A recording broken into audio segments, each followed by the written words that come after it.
बिस्मिल्लाहिर्रहमानिर्रहीम। अस्सलाम वालेकुम दोस्तों, कैसे हो तुसी? उम्मीद करने आ तुसी बिल्कुल खरीयत नाल होवोगे। अल्हम्दुलिल्लाह असी भी बिल्कुल ठीक ठाक हाँ। और साड़ी अल्लाह की दुआ है कि सानू वेखण वाले जिथे भी रहिंदे ने हमेशा हसदे मुस्कुराते रहन। असी जनाब इस वेले मौजूद हाँ तरबूजे और खरबूजे के खेत दे विच ते अज असी तुहानू दिखावांगे पंजाब दी सौगात देसी खरबूजा, धारी वाला खरबूजा, लैना वाला खरबूजा। पंजाब की जिहड़ी सौगात है साढ़े इस इलाके की तहसील पसरूर की जिहड़ी सौगात है माशाअल्लाह बड़ी ही मिठी ते बड़ी ही रसीली है।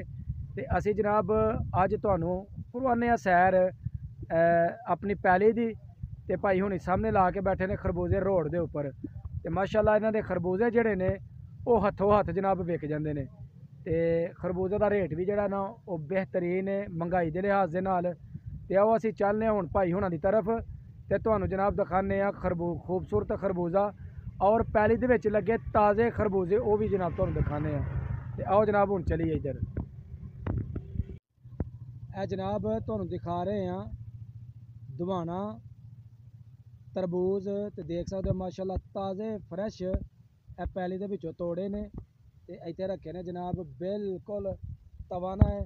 और वेख सकते हो साइज़ भी माशाअल्लाह बहुत बड़े बड़े तकरीबन 10 तो 15 किलो के दुआने ने। तकरीबन 2-3 किलो तो लग के 10-15 किलो तक का जोड़ा ना इतने दुआना वो मौजूद है। तो हूँ जनाब तुहानू असीं दिखाने धारी वाला खरबूजा। ए जनाब तुसीं देख सकते हो खरबूजा माशाअल्लाह फ्रैश ते ताज़ा अज का सुबह के टाइम का जोड़ा ना यह खरबूजा तोड़िया होया। तो असीं हुण तुहानू भाई हुणां नाल गलबात करके ते पुछने खरबूजे की जनाब सूरत हाल। अस्सलाम वालेकुम भाई जान, की हाल है जनाब? ठीक हो? माशाअल्लाह जी रकबा जो तुसा लगाया किन्ना कर होना जो लगाया वे इस साइड ते जो खरबूजे का रकबा? तकरीबन 4 एकड़। 4 एकड़। ते और दूसरी साइड वाला भी तुहाडा रकबा है? उधर 6.5 किलो उधर लगा। 6.5 किलो उधर लगा। ते माशाअल्लाह असीं देख रहे हैं कि तुसीं बड़ियां इत्थे मेहनतां कीतियां ने, बड़ियां स्प्रेवां गोडियां बहुत कुछ कीता है। ते इन्ने तुसीं मरहले दे विचों गुजरदे हो ते क्या तुहानू इहदे विचों कुछ बच बुच जांदा वे? जी मेहनत करने अल्लाह पाक फल दिंदा है। ते खरबूजा बड़ा मिठा खरबूजा साडा। खरबूजे दा इक नां है म्यार एदा। बिल्कुल जी, लेके जांदा है होर भी कई जियां जाके दसदा भी यार उत्थों खरबूजा लेके आओ बड़ा मिठा खरबूजा है। जी बिल्कुल ऐसी गल है जी।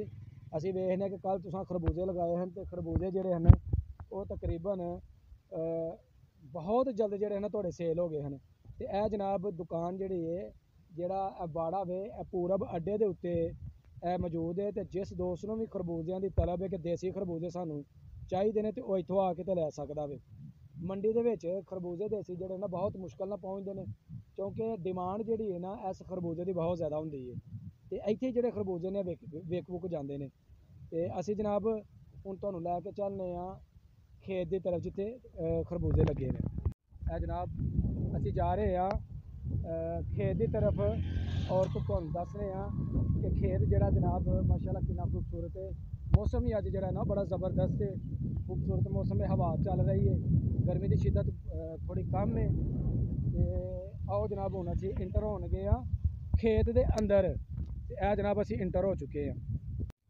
ए जनाब इत्थे लगे ने खरबूजे माशाअल्लाह तुसीं देख सकते हो। ए खरबूजे सुबह तक जिहड़े ने इन्हां ने अपना रंग फड़ लेना और सुबह बिल्कुल इन्हां तैयार हो जाना। तकरीबन माशाअल्लाह किलो किलो का अद्धा किलो का 3-3 पा का खरबूजा जिहड़ा है ना वो इत्थे नज़र आ रहा है। सुबह चौंके खरबूजे जिहड़े हैं इन्हां ने तोड़ ले ने, जिहड़े सेल करने सन वो तुहानू दिखाए ने। ए जरा रेंडे हइये लगे हुए हैं तो इन्होंने सुबह तक तैयार होना है। जो सुबह तैयार होने दे वो भी जनाब इंशाअल्लाह आवाम वास्ते जो है ना रेहड़ी तो लगाए जान दे। इस साइड से तुम दिखा रहे हैं यह खरबूजा जो है शाम तक बिल्कुल तैयार हो जाना में। माशाअल्लाह माशाअल्लाह जी यह तरबूज तुम देख सकते हो तकरीबन 1 किलो जो है यदा वजन है। तो माशाअल्लाह 3-4 खरबूजे जोड़े ना कट्ठे लगे ने इतने। तो दूसरी तरफ भी लैके चलने यह खरबूजा जनाब तैयार है बिल्कुल। यह तुहानू जेह्ड़े एरिए दे विच खरबूजा लगाया है वो तुहानू दिखाया जा रहा है। तकरीबन काफ़ी दूर तक जोड़ा ना रकबा मुश्तमिल है। तकरीबन 2-2.5-3 एकड़ जोड़ा ना जोड़ा दस रहे हैं उतों लग के तो तकरीबन मेन रोड तक जोड़ा ना ਇਹ ਖਰਬੂਜ਼ਾ ਹੀ ਖਰਬੂਜ਼ਾ ਲੱਗਾ ਹੋਇਆ ਤੇ ਹੁਣ ਤੁਹਾਨੂੰ ਲੈ ਕੇ ਚੱਲਦੇ ਹਾਂ ਜੀ ਜਿੱਥੇ ਗਾਹਕ ਖਰਬੂਜ਼ੇ ਲੈ ਰਹੇ ਨੇ। गर्मियों का मौसम है, खरबूजे के और तरबूजे का अपना ही मज़ा है तो सब दोस्तों को इस मौसम में इंजॉय करना चाहिए। खरबूजे को खाना चाहिए। खरबूजे जड़े ने जनाब गुर्दियां वास्ते बड़े अच्छे ने, मेदे वास्ते बड़े अच्छे ने, खुराक को हजम करते हैं। और उस तो इलावा तरबूज जोड़ा वो जिगर की गर्मी वास्ते बहुत अच्छा है। तरबूज भी सारे दोस्तों को खाने चाहिए ने। तो असीं हुण तुहानूं लैके चले आ फिर मेन दुकान की तरफ। जनाब शराज भाई खा रहे ने दुआना तो माशाअल्लाह देख सकते हो रेतला दुआना है और बहुत ही जनाब अपना सुरख रंग का दुआना है। हाँ जी शराज भाई मज़ा दुआने का ठीक जा रहा है। लो जी हम तुहानूं इस तरफों भी दिखाने। हाँ जी जनाब उस्ताद जी की हाल है? कैसा दुआना? दुआने की चस आ रही है? खाने चाहिए ने सब नूं? किस मकसद वास्ते अच्छे ने? जी जिगर वास्ते भी अच्छे ने, दस्या लो दोस्तों नूं। ते उस तो बाद जनाब अपना मैदे वास्ते भी अच्छे ने, जी जिगर की गर्मी मसाने की गर्मी उन्हें बेहतर करते हैं। जी भाई जन हूँ कटिया खरबूजा तो असी जनाब खरबूजे भी करने इंजॉय। धुप हो गई है बड़ी तो चश्मे जड़े ने असा लेने लगा तो खाने जनाब हूँ खरबूजा।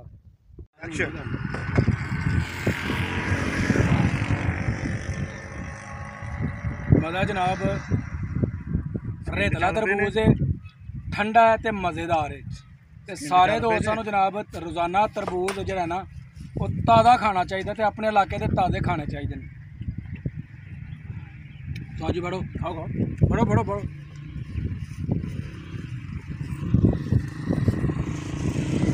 चौसा आ गई है जी।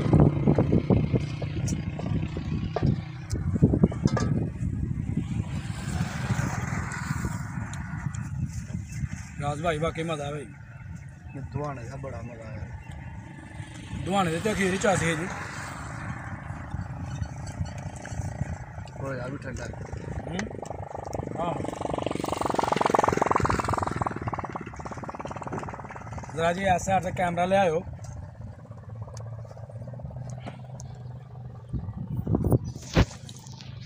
लो जी अज तुहानूं असीं दिखाया है ताज़े बाड़े दे खरबूजे और तरबूजे तो माशाल्लाह बड़ा ही मज़ेदार खरबूजे ते तरबूजे ने। ते पंजाब दी ए सुगात है, गर्मियां दी सुगात है ते सब नूं जनाब इनू इंजॉय करना चाहिए। खाना चाहिए। असी खादा जनाब असी साडा पेट फुल हो गया, सानू बड़ा ही मज़ा आया। वो दुआना तो पेड़ा ਇਹ ਤੁਸੀਂ ਵੇਖ ਸਕਦੇ ਹੋ ਮੇਰੇ हत्थ ਦੇ ਵਿੱਚ ਜਿਹੜੇ ਤਰਬੂज ਨੇ ਇਹਨਾਂ ਦਾ तकरीबन वजन ਜਿਹੜਾ ਨਾ 12 ਤੋਂ 15 किलो वजन है। ਤੇ ਮਾਸ਼ਾਅੱਲਾ ਤਾਜ਼ਾ ਤਰਬੂਜ जनाब ਤੇ ਅਸੀਂ ਲੈ ਕੇ ਜਾਵਾਂਗੇ ਆਪਣੇ ਅੱਜ ਘਰ ਦੀ ਤਰਫ। ਤੇ इधर भी जरा मारो जी कैमरा जरा।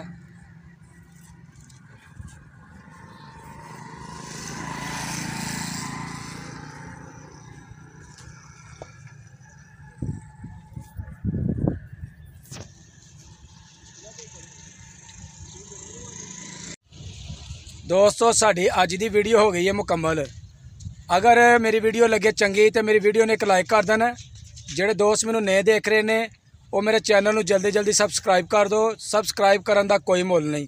तो मेरी वीडियो को अपनी फ्रेंड्स एंड फैमिली के जरूर शेयर करना ताकि दूसरे दोस्त भी जोड़े ना वो मेरी वीडियो देख सकन। तो मैनू दो जनाब हुण इजाज़त। अल्लाह हाफिज़।